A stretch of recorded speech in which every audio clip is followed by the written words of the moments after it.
Bonjour à tous et bienvenue dans cette vidéo où je vais vous présenter un produit qui vient un petit peu de nulle part, qui vient du fin fond du vintage, j'ai envie de dire. Il s'agit du GD85 de chez Panasonic.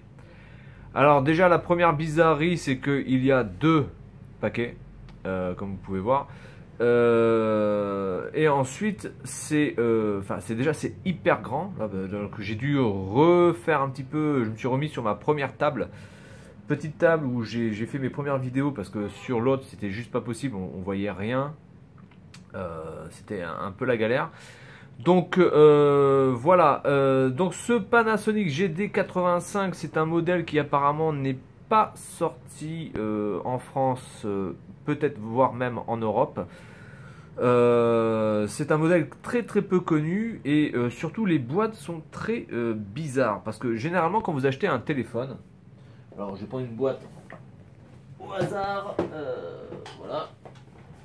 Quand vous achetez un téléphone par exemple, ici le Galaxy S7 Edge, vous avez bon évidemment les spécifications, mais enfin je veux dire vous avez aussi ce qui s'appelle comment dire, l'étiquette avec les emails, etc. Mais sur ces boîtes-là, vous n'avez absolument rien. Vous avez la photo d'un mec qui nous montre voilà, qu'il a un téléphone et qu'il arrive à le tenir en suspension, ce qui est déjà un exploit en soi. Vous avez certes ici une petite étiquette voilà, qui se situe là, une petite étiquette moisie. Là, vous n'avez rien, si ce n'est... là, il n'y a que dalle, purement que dalle. Là, vous avez des couleurs, il n'y en a aucune de cochée. Donc apparemment, ce téléphone existait en violet, en blanc, en rouge, en gris et en noir. Moi, je l'ai en gris, en couleur ouais, silver. Là, ici, alors ce qui est bien, c'est que de l'autre côté, vous avez ici jaune. Alors, je vois pas pourquoi c'est coché jaune, parce que je n'ai absolument rien de jaune dans la boîte. Alors, je sais vraiment pas ce qu'ils ont branlé. Là, vous voyez, c'est pareil, là, jaune.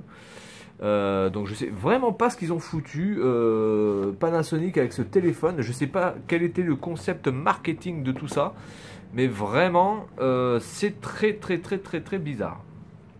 Alors pourquoi deux boîtes? Alors déjà je ne sais pas si ce modèle était vendu avec les deux boîtes ou si une boîte était une sorte de pack à acheter en plus. Il y a une boîte avec le téléphone, le chargeur, une batterie et quelques accessoires. Et vous avez une autre boîte avec un dock, une autre batterie et d'autres accessoires. On va dire la version Deluxe.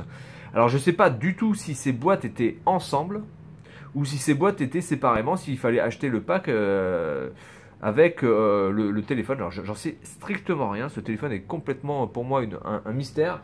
Tout ce que je peux vous dire sur ce téléphone, c'est que bon, il fait voilà, il fait le GSM 900 et 1800 MHz, qu'il fait aux alentours de voilà de 80, de 84 grammes à peu près.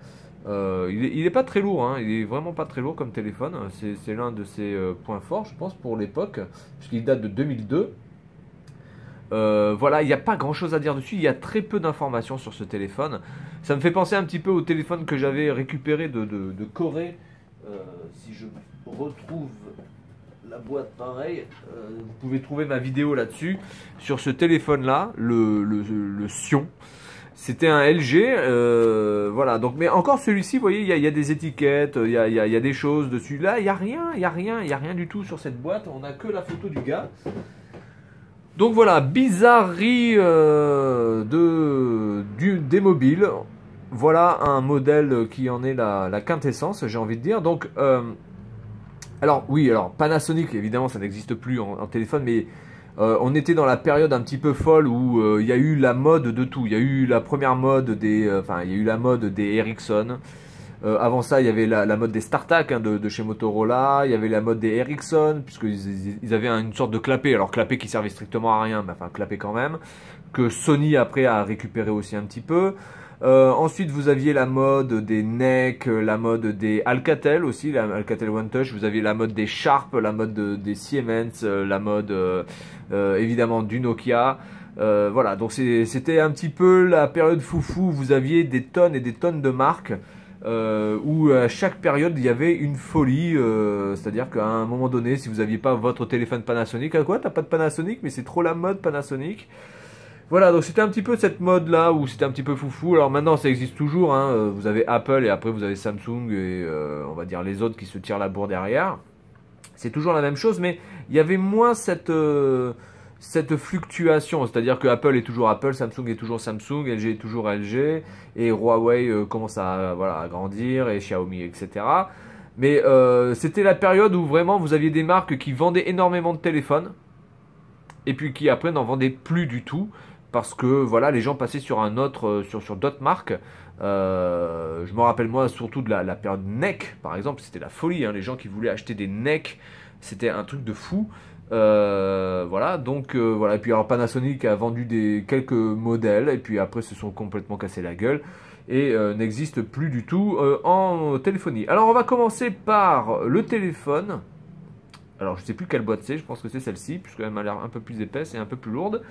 Donc on va commencer de suite par le téléphone. Alors la boîte est très très grande, la boîte fait au moins 40 cm voilà, de hauteur, hein, sur quasiment 20 cm, enfin plus de 40 cm de hauteur, quoique, ouais, 40 cm de hauteur, sur à peu près 20 cm de largeur et sur une épaisseur de 5-6 cm à peu près. Alors on y va, ça coulisse.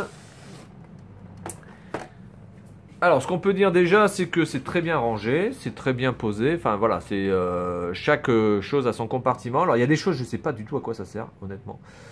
Donc, ça se présente comme ça. Alors, vous avez évidemment ici la Dragon Panasonic qui brille de mille feux. Vous pouvez vous en servir comme d'un...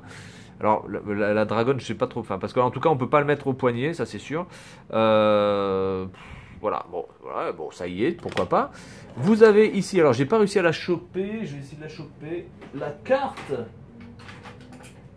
la carte de membre, ouais, la carte de membre du GD85, c'est énorme. Alors, comment elle est foutue cette carte? Alors, c'est une carte de merde, ouais. Voilà, donc c'est une carte comme celle-ci. Alors, elle est plutôt pas mal faite, hein. Elle est pas en carton, elle est vraiment en vrai plastique. Ici avec le numéro, voilà.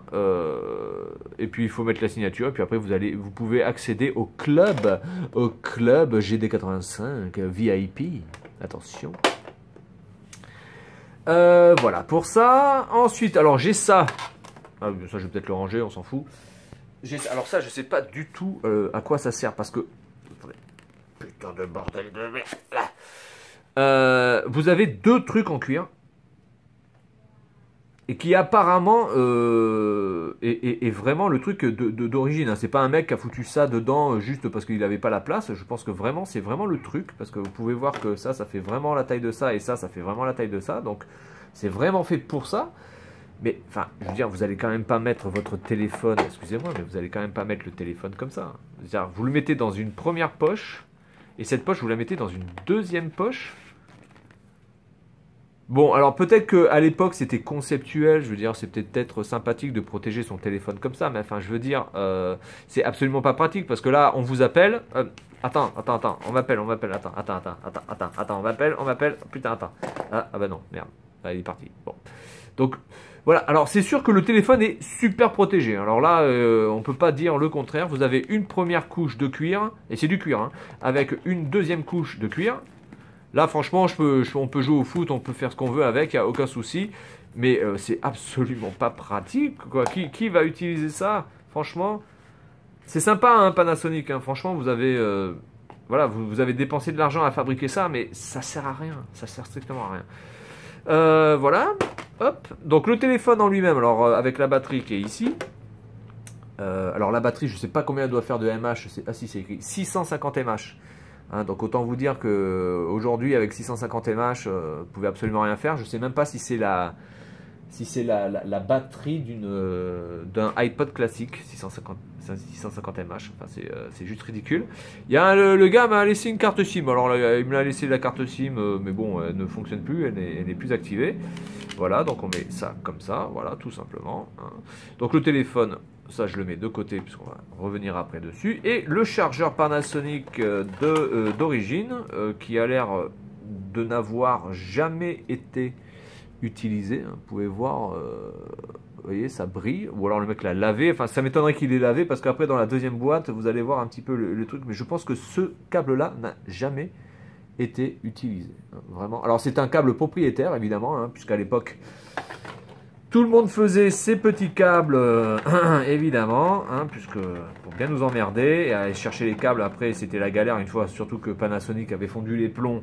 Et bien, pour aller trouver des accessoires, c'était juste impossible. Donc voilà, donc plutôt pas mal. Et derrière, vous avez rien. Alors, je vais essayer de vous le montrer, mais enfin, vous n'avez rien derrière. Vous avez simplement la couleur de la boîte. Donc, je ne sais pas comment était vendu ce téléphone. Je ne sais pas si c'était un téléphone pour les professionnels ou j'en sais rien. Il n'y a rien sur cette boîte. C'est impressionnant. Et en plus, le jaune est, le jaune est coché alors qu'il n'y a absolument pas de jaune. Voilà. Bon, bref, on ne va pas chercher à comprendre. Voilà, ensuite les accessoires, alors même chose, la boîte s'ouvre comme ceci, voilà, tac. Alors je vais pas tester le téléphone, hein, qu'on soit bien d'accord, il n'y a pas grand chose à dire sur ce téléphone, en plus il est en chinois, je vais l'allumer évidemment, mais enfin il n'y a pas grand chose à dire sur ce téléphone. Il est encore utilisable en tant que téléphone, hein, sans aucun problème, hein, mais bon, les menus, etc., il n'y a rien à dire. Hein. Voilà, alors ensuite, le câble du dock. Voilà, vous avez le câble du dock. Alors, ce câble-là ne sert pas forcément à grand-chose, parce que vous pouvez utiliser l'autre chargeur. C'est pas vraiment... voilà, il se met comme ça, je pense. Voilà, vous pouvez utiliser l'autre. Ce câble-là, je l'ai lavé parce qu'il était vraiment dégueulasse. Je ne sais pas si vous arrivez à voir, mais enfin, vous imaginez un petit peu que c'était bien jaune un peu partout. Donc, je l'ai lavé, mais c'est encore un petit peu... voilà, dégueulasse. Donc là, je ne sais pas vraiment ce qu'il a fait avec, le gars, mais je pense qu'il s'est torché avec. Je peux vous dire que le papier avec lequel je l'ai nettoyé est sorti d'une couleur vraiment très peu ragoûtante. Vous pouvez même voir ici à l'intérieur, j'ai essayé de le nettoyer aussi avec de l'alcool, etc. et un coton-tige. J'ai réussi à pas mal le récupérer, mais ça reste encore assez dégueulasse. Lui fait 700 mAh, 700 mAh de sortie, voilà. Made in Taiwan. Et c'est le modèle Panasonic. Donc je pense que c'est un modèle qui est vraiment uniquement sorti qu'à Taïwan. Hein. Je pense que ce modèle n'a jamais existé ailleurs qu'à Taïwan. Peut-être en import, certaines personnes ont pu l'avoir, mais je pense que ce modèle était vraiment que pour Taïwan. Donc le dock où vous pouvez donc mettre la batterie, la deuxième batterie, ici. Tac, voilà. Non, n'importe quoi. Voilà, vous pouvez mettre la deuxième batterie et où vous pouvez mettre votre magnifique Panasonic. Voilà. C'est plutôt bien pensé, il n'y a rien à dire, c'est plutôt bien pensé. Par contre, c'est un peu con parce qu'il n'y a pas de diode. Il n'y a absolument aucune diode de chargement, peut-être derrière. Ah si, il y a une diode. Ah si, exact, il y a une diode ici. Allez, alors je ne sais pas si on peut le voir. Excusez-moi, parce que j'ai un nouveau trépied alors qui me bloque un petit peu le milieu, c'est un peu chiant. Voilà, ici il y a une diode. Donc, vous avez le G qui doit s'allumer, certainement, quand vous le branchez. Qu'est-ce que je fais avec ça? Oui, je vais pas me le foutre dans le fion. Hop, on fout ça là-bas. Donc, le câble ici. Alors, ensuite, vous avez le kit main libre, qui doit être encore d'une exceptionnelle qualité, n'est-ce pas? Comment il est foutu? Qu'est-ce qu'il y a avec, là? Alors attendez, il y a une autre dragonne. Oui, il y a une... Ah ok, d'accord, il y a une dragonne pour le mettre en bandoulière. Et vous avez donc le kit main libre de qualité exceptionnelle. Vous pouvez voir cette qualité que vraiment hein, les Sennheiser nous envient, hein, n'est-ce pas? Qualité exceptionnelle. Je pense qu'avec ça, honnêtement, si vous écoutez un petit peu de trucs avec un minimum de basse, vous entendez strictement rien. Vous entendez... Voilà, bon. Mais bon, encore une fois, ici, on peut pas... On va dire que pour l'instant, on va dire que pour les appels, ça suffira amplement. Hein, pour la voix, ça va très bien. On peut pas targuer cette chose de faire du multimédia, donc à la limite. Le kit main libre est adapté au téléphone cette fois-ci, même si évidemment après la qualité des plastiques laisse à désirer. Et ensuite, vous avez ce petit pochon qui se met à la ceinture. Alors, désolé pour le bruit. Voilà. En scratch. Qui se met sur la ceinture, ou pas d'ailleurs, et qui est vraiment de très bonne qualité. À l'intérieur, c'est style velours, plutôt pas mal fait. Donc je pense qu'il doit se mettre comme ça, voilà, et voilà. Donc ça, à la limite, c'est pas mal pour protéger son téléphone. C'est quand même beaucoup plus intelligent que le truc tout à l'heure là qu'on a vu là, qui était complètement dépassé. Ça servait absolument à rien. Là, vraiment, là, il est très très bien protégé. Il n'y a rien à dire. Donc cette petite boîte est plutôt pas mal faite, de bonne qualité, bien faite et bien solide aussi. Allez hop, on va passer à l'allumage et puis on va faire juste un petit tour du menu. Mais alors vraiment très vite fait. Alors, vous allez voir la couleur de l'écran. Vert. Alors il y a eu la mode des écrans bleus, il y a eu la mode des écrans verts, il y a eu la mode des écrans blancs. Il y a eu ça c'est plutôt style Nokia 3310 on va dire. Voilà.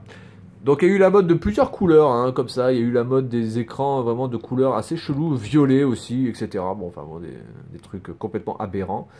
Voilà, donc indicateur de batterie que vous pouvez voir ici. Alors excusez-moi, je vais me mettre là parce que sinon je ne vois rien par rapport au truc. Voilà, alors c'est un petit bip. Alors si tu pouvais faire le focus, ce serait sympa. Voilà.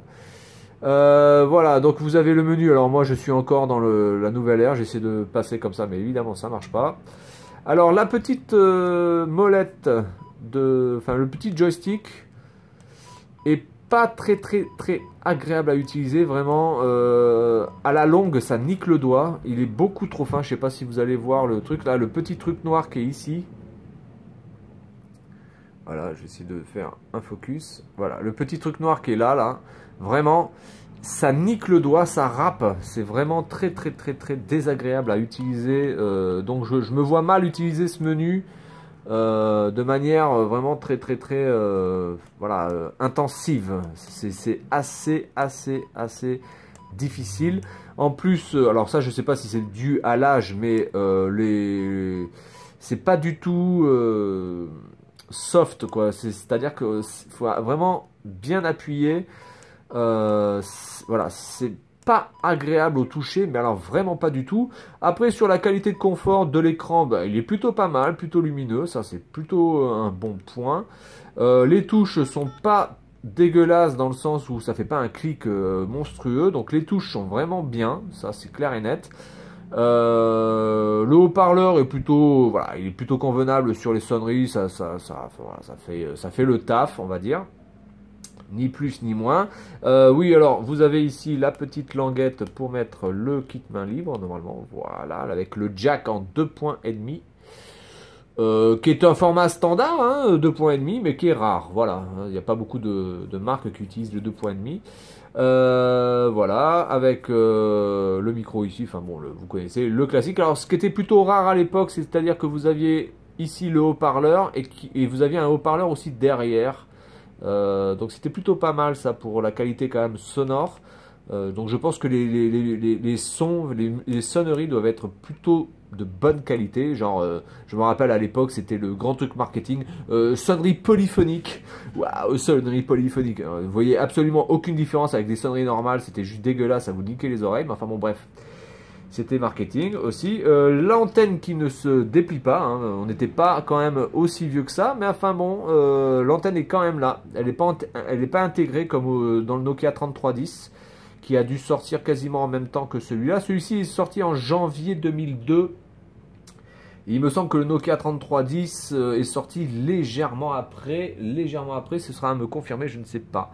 Mais il est sorti, je pense, soit quasiment en même temps, soit légèrement après. Et lui n'avait pas d'antenne, et ce qui a été l'un des arguments de vente et qui a très bien fonctionné. Alors après, au-delà du fait que évidemment c'était un très bon téléphone, mais c'est vrai qu'avoir un téléphone à l'époque qui n'avait pas d'antenne, vraiment c'était la classe.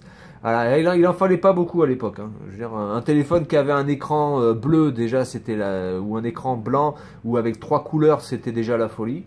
Donc voilà, il faut bien comprendre que on n'est pas dans la même époque. Alors il est dans un état plutôt correct, il est quand même pas mal bigné, mais enfin il fonctionne encore parfaitement. Donc voilà, le Panasonic GD85. Alors pour les gens qui connaissaient pas ce modèle, ben, maintenant c'est fait. Made by Matsushita. C'est Matsushita qui a fabriqué ce téléphone. Alors il y a des étiquettes. Alors je voudrais quand même voir. Putain, les étiquettes sont moisies là, c'est impossible de les défaire. Ou